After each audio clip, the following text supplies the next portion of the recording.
Harihi Om Sahana Vavatu Sahano Bhunaktu Sahaviryan Karavavahai Tejasvinavadhitamastu ma vidvishavahai.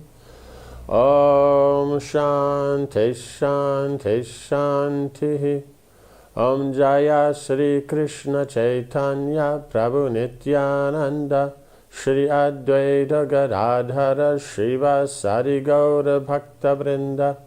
Hare Krishna Krishna Krishna Hare Hare Hare Rama Rama Rama Hare Hare. Joy.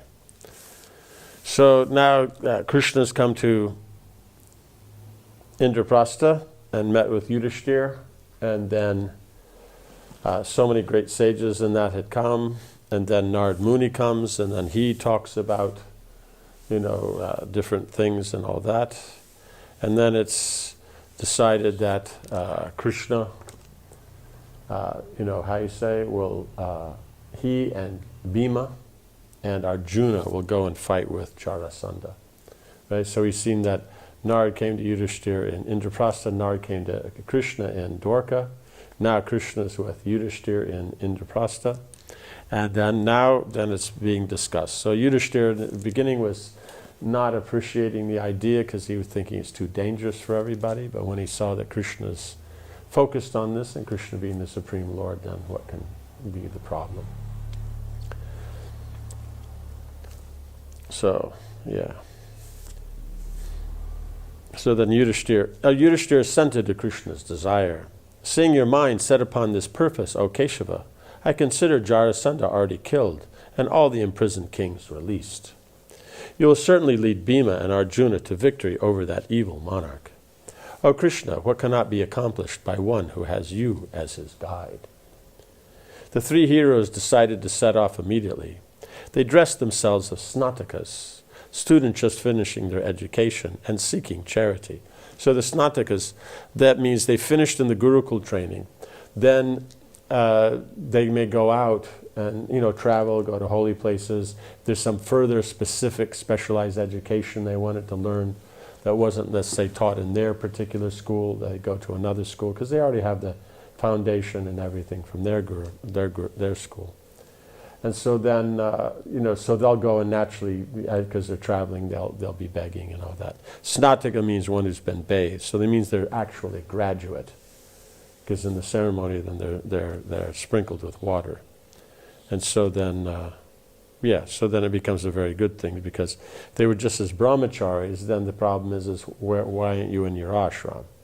But if they're snatakas, that means they've graduated. Now they're free to move around until they finish their education. Then they'll generally go back to their home and settle.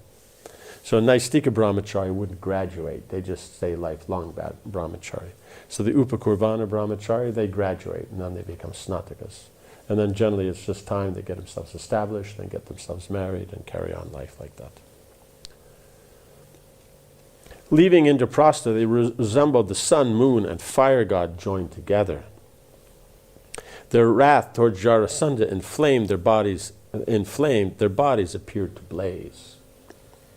Because he's just behaving badly, Jarasandha. When the people saw the three of them resolutely heading out, they considered Jarasandha already killed. They traveled east for many days. At last they came to the Gaurata hill, from where they could see Jarasandha's capital, Girivraja. Sitting amidst forest land, the city was beautiful with its lakes, grazing cattle, fine mansions and palaces shone from the city center, and 5 large hills covered with blossoming trees surrounded it. So they had all these nice, hills around, so it's kind of sitting in a nice valley, but it's not completely close, so if it rains, the water can go out and everything like that. And so then it has plenty of space around it for the cows to graze and everything.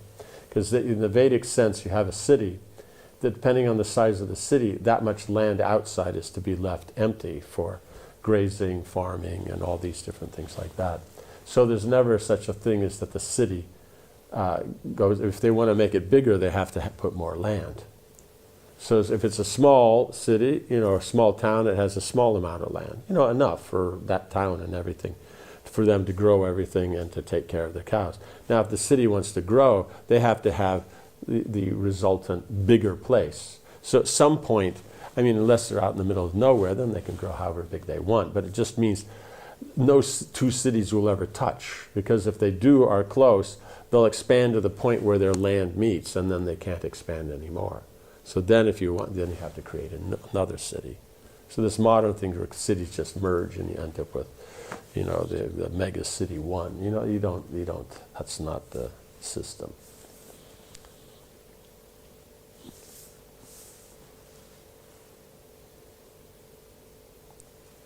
Krishna told the two Pandavas that Manu, the father of mankind, had long ago personally developed this region. So that's why it's very special, because Manu would have set it up, and properly according to Vastu and everything, what would be perfect for, managing a sitting in a kingdom. The largest of the 5 hills, Chaityaka, protected the city's main gate. The 3 heroes ascended this hill, began to tear down its peak with their bare hands. That's strong. They hurled boulders and created a landslide. At the foot of the hill was a massive drum made from the skin of a Rakshasa that Jarasandha had slain. Having been struck once, the drum would vibrate for a full month. That's a big drum. And Jarasandha had it continually sounded to warn anyone who even thought of attacking the city. Arjuna and Krishna smashed the drum to pieces. Right? So they're just showing a little bit of, prowess there, just to create the environment, because they want him to accept this one-to-one challenge. Climbing down the hill, they clambered over the wall surrounding the city to gain entrance. Right? They didn't go in through the gate. The guards stood back in surprise as 3 apparent Brahmins made their unusual entrance. Right? If they had walked in the gate, then they're Brahmins. They would have let them come, because Jarasandha also is very respectful towards Brahmins. But we see here is that they climbed over the wall, and so then the guards were okay, but they are Brahmins, so okay,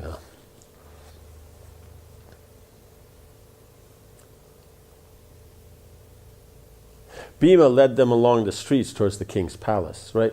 Because they've never been there, but one is by just the kings all know each other's place and everything. That's just part of history. History means you're starting from the past and coming up to the present. So then, in this way, the kings, they would know all the other kings, what their cities were like, what the layout is, everything like that. It's just part of knowing, everything. So the geography of everything, and that would be there. Besides that, then if you build according to Vastu Shastra, then there's a standard way of everything working. So according to the directions, east, west, north, south, where everything in the city will be, because it's then in the appropriate place. So it gets the best, gives the best influence. So in that way also, he could just take them just by Vastu Shastra straight there.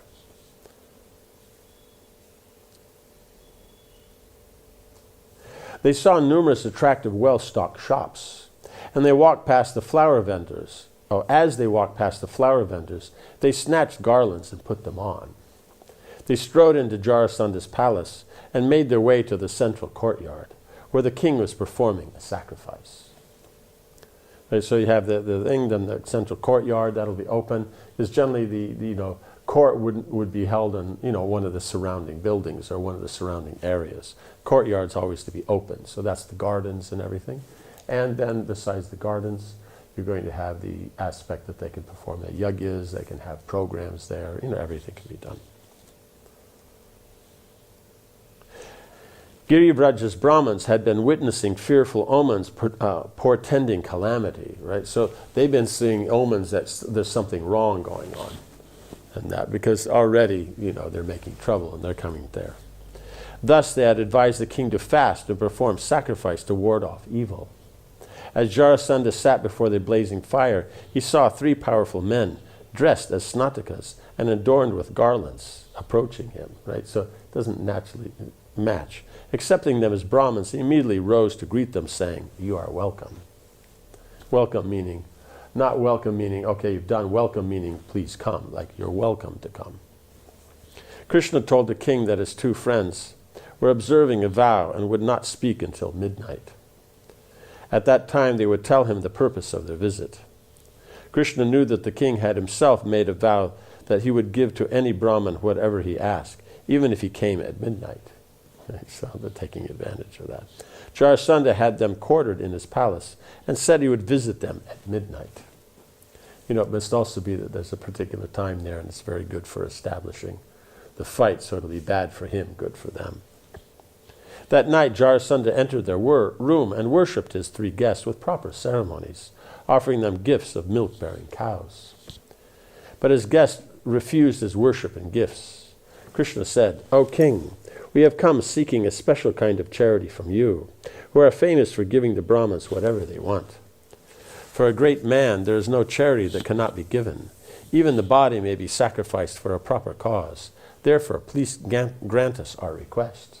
Right? So just that he presented it like this means, okay, what do they want? Because Brahmins generally you worship, you do the regular standard things, giving them wealth and cows and that. And if they need it, they'll use it, and if they won't, they'll give it to other Brahmins. So, it's just part of the ceremonies. But these wouldn't accept, and they wouldn't accept the worship. And they're talking about that, a proper man, a properly trained or religious man, here like that, someone who's great, then he'll give whatever the Brahmins want, even if it means, that the body needs to be given. So then it'll be said, where are they going with this, right? Jarasandha looked at them closely. With their colorful robes and bright garlands, they did not look like any Brahmins he had ever seen. But as they had come to him in that guise and were asking charity, he could not refuse. He said, "I will give you whatever you may ask. However, you three do not appear to be Brahmins, dressed as you are and decorated with flowers. Your long arms, smeared with fragrant sandalwood paste, resemble tree trunks. Your hands carry scars from a bowstring," right? Because there's a certain way when you're shooting that the bowstring's going to hit and different things like that, and it'll leave calluses and that. Same like also how they carry it on their shoulder, it'll leave a mark. So, just those things, that's one thing. Then, of course, their stature, what their physical strength, the beauty, everything like that.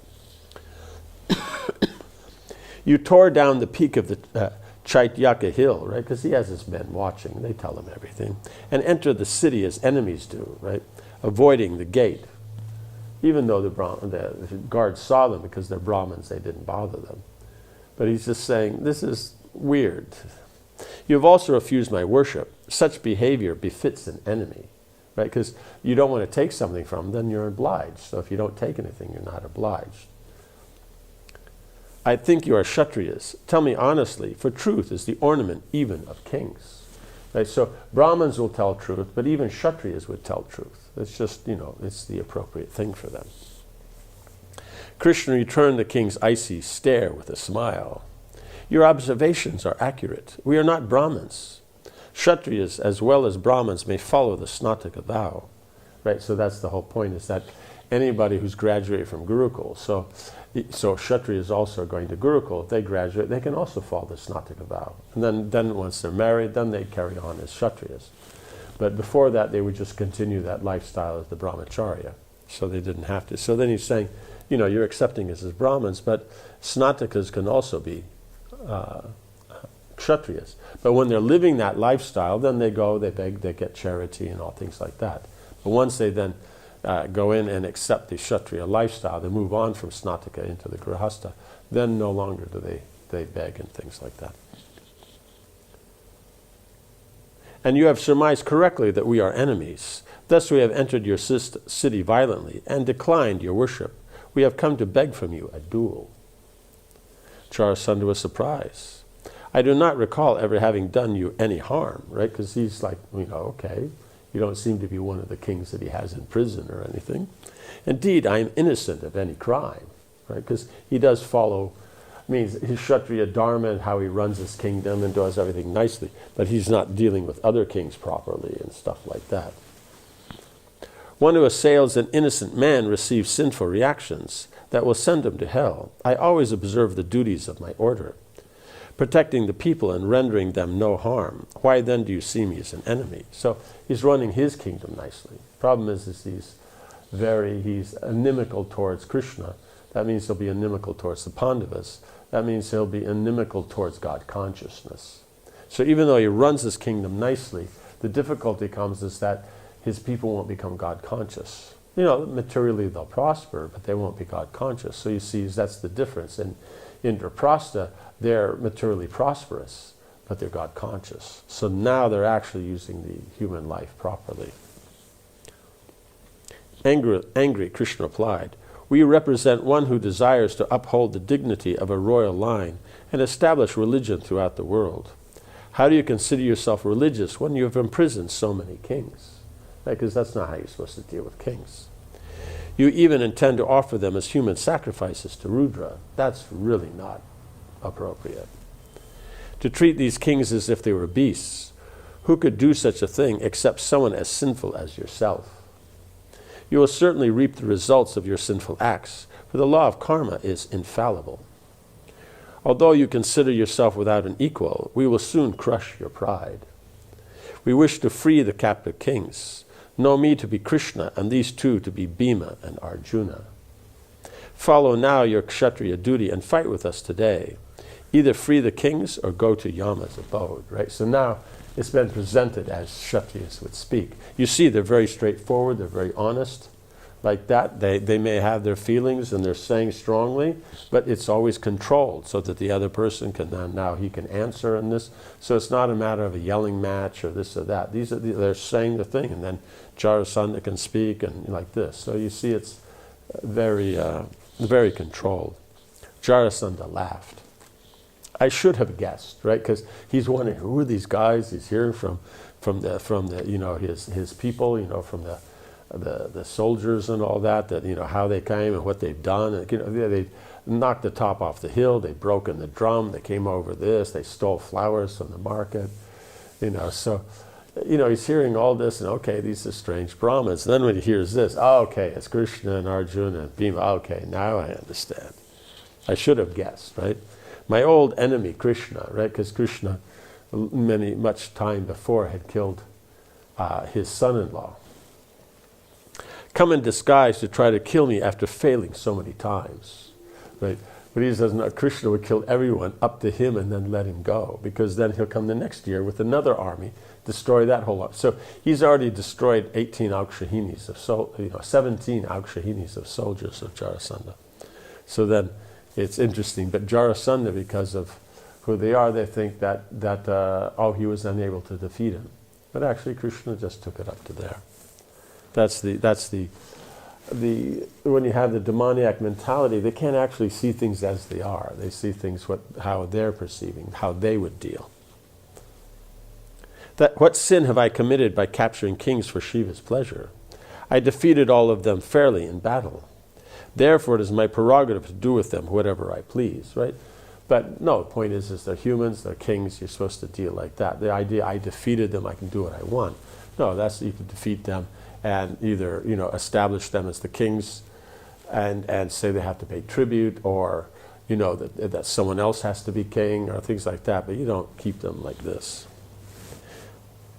I will not release them out of fear of you or these other two. I will fight, either by placing my troops in battle array or by standing alone against the three of you. Right? So he doesn't mind. He'll come out with his army and fight them, or just alone he'll fight them. Or if you prefer, I will fight whichever one of you most desires death at my hands.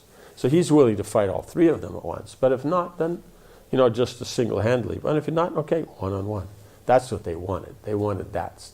Because the other thing is uncertain. Krishna looked at his two friends. It is your choice, Jarasandha. Right? Because any of them would go nicely. It is your choice, Jarasandha. Select any one of us for single combat, and let that settle our dispute. As Krishna had rightly understood, Jarasandha wanted to fight with Bhima. He considered Krishna and Arjuna no match for his strength. Only Bhima seemed powerful enough, because he's big, he's strong. And he knows, because being the king, he hears through his people what goes on. So he knows Bhima's position.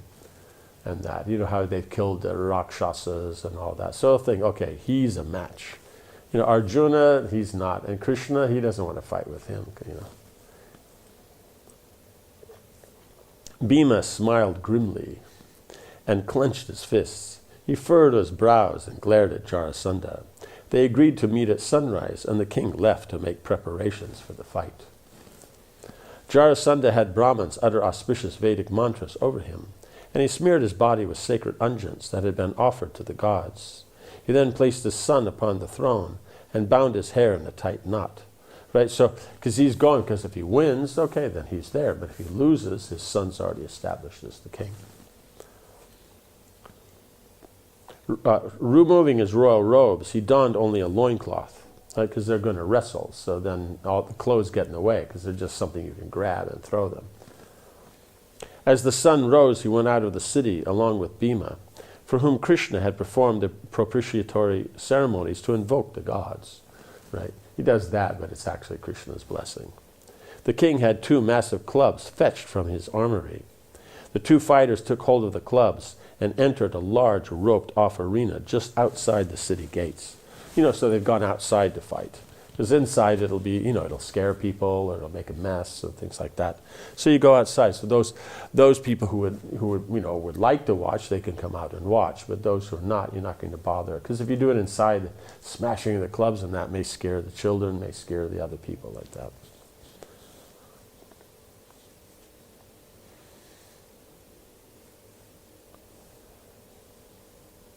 They appeared like 2 mighty lions staring at each other in fury. At a signal given by a Brahmana, they rushed at each other, shaking the earth with their steps, right? Because they're 10,000 elephants and they're angry, and so they're really putting the effort. The 2 powerful heroes roared as they came together. They each swung huge blows, creating fearful sounds and a shower of sparks as their maces met. Right? Because they'll be iron. These are huge irons. They have to be so strong to pick them up. Wheeling and dodging, they resembled 2 dancers on a stage. Onlookers were dazzled by their expertise with the club. They smashed one another with all their strength, but neither gave away.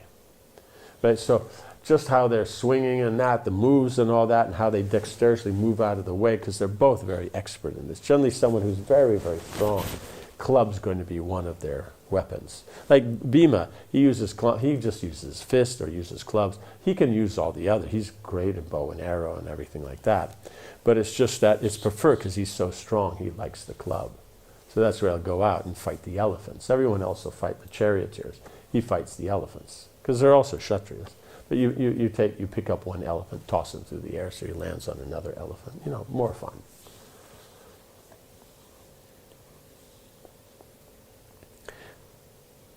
Each was as powerful as 10,000 elephants, and they merely laughed as the mace struck them, right? So the mace itself is not that strong, as strong as them. Soon both clubs were shattered and they threw them aside, continuing to fight with their bare hands, because the clubs weren't strong enough.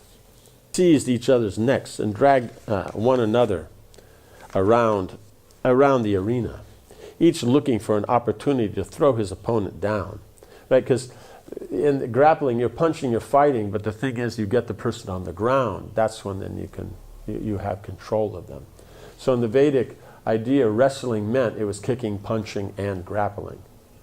But grappling will be, I think, because you throw them to the ground, and that, sit on them, or, like this, put them in holds, then, they're incapacitated. So they would use all 3 of these aspects. Bhima grabbed his enemy and tried to crush him with his arms. Jarasandha broke free and swung out his leg, trying to unbalance Bhima. Sometimes they raised their arms, sometimes they dropped them, and sometimes they held them close. Lifting their fists, they aimed blows at particular parts of their opponent's body, and then suddenly brought them down somewhere else. The arena resounded with their shouts and the sounds of their slaps and punches. Right? So the punching, they're slapping, so open hand, closed hand, all these various techniques are there.